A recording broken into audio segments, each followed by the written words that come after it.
কুরুক্ষেত্রে রক্তমাখা মাটিতে যেখানে ভাই ভাইকে মারছিল, যেখানে ন্যায় অন্যায় সীমারেখা অস্পষ্ট হয়ে গেছিল, সেখানে পাহাড়ের এক কোণে বসেছিল একটা কাটা মাথা, যার নিজের দুটো চোখ দেখেছিল এই গোটা যুদ্ধটা। কারণ সে যদি সশরীরে এই যুদ্ধে উপস্থিত থাকতো, তাহলে আজকে মহাভারতের শেষের চিত্রটা ভয়ঙ্কর ভাবে আলাদা হতো। কিন্তু ওই যে কথাতেই আছে, যেথায় কৃষ্ণ সেথায় ধর্ম, যেখানে অন্যায় হবে সেখানেই কৃষ্ণের চক্র ঘুরবে।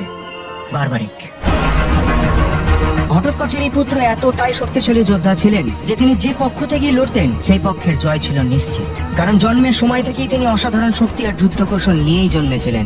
আর তার উপরে তিনি ভগবান শিবের অঘোর তপস্যা করে এক অদ্ভুত বর লাভ করেন, 3 তীরের বর। প্রথম তীর যাকে আঘাত করতে হবে তাকে চিহ্নিত করত, দ্বিতীয় তীর যাকে বাঁচাতে হবে তাকে চিহ্নিত করত, আর তৃতীয় তীর প্রথম ও দ্বিতীয় তীরের নির্দেশ মতো আসল শত্রুকে নিমেষেই ধ্বংস করে দিত। কুরুক্ষেত্রের যুদ্ধ শুরু হতে চলেছে, আর বারবারিক সিদ্ধান্ত নেন তিনি এই যুদ্ধে অংশগ্রহণ করবেন। হঠাৎ কৃষ্ণ তার সামনে উপস্থিত হয়ে তাকে জিজ্ঞেস করে, বারবারিক তুমি কার পক্ষ হয়ে লড়বে? উত্তরে বারবারিক বলে, সে দেবী মাকে কথা দিয়ে এসেছে, যুদ্ধক্ষেত্রে যে পক্ষ দুর্বল বারবারিক সেই পক্ষের হয়েই লড়বে। কৃষ্ণ খানিকটা অবাক হয়েই তাকে বলে, এইভাবে করে চলতে থাকলে তো যুদ্ধ কোনোদিনও শেষই হবে না। কারণ তুমি যদি পাণ্ডবদের তরফ থেকে লড়ো তাহলে কৌরবরা দুর্বল হয়ে পড়বে, তখন তোমাকে কৌরবদের তরফ থেকে লড়তে হবে। আবার তুমি যদি কৌরবদের তরফ থেকে লড়ো তাহলে পাণ্ডবরা দুর্বল হয়ে পড়বে, তখন তোমাকে আবার পাণ্ডবদের পক্ষ থেকে লড়তে হবে। আর এই প্রক্রিয়া তো চলতেই থাকবে। তখন সেই মুহূর্তে বারবারিক কৃষ্ণের সামনে বসে তাকে বলে, হে প্রভু, আপনি হলেন আমার গুরু, এখন এর সমাধান আপনি আমায় দেবেন। গুরু শব্দটা শুনতেই ভগবান শ্রীকৃষ্ণ বারবারিকের কাছ থেকে গুরু দক্ষিণা চায়, আর গুরু দক্ষিণা শ্রীকৃষ্ণ বারবারিকের মাথা চায়। আর বারবারিক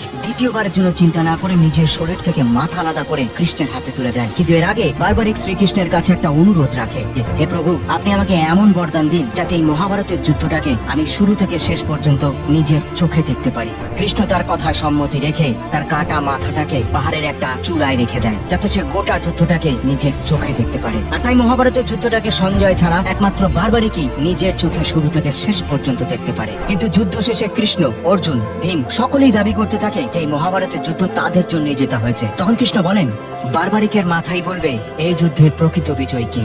ওই পাহাড়ের চূড়ায় বসে থাকা বারবারিকের কাটা মাথা হাসি মুখে কি উত্তর দিল জানেন? আমি আমার নিজের চোখে দেখেছি, প্রকৃত যোদ্ধা কেবল তুমি কৃষ্ণ।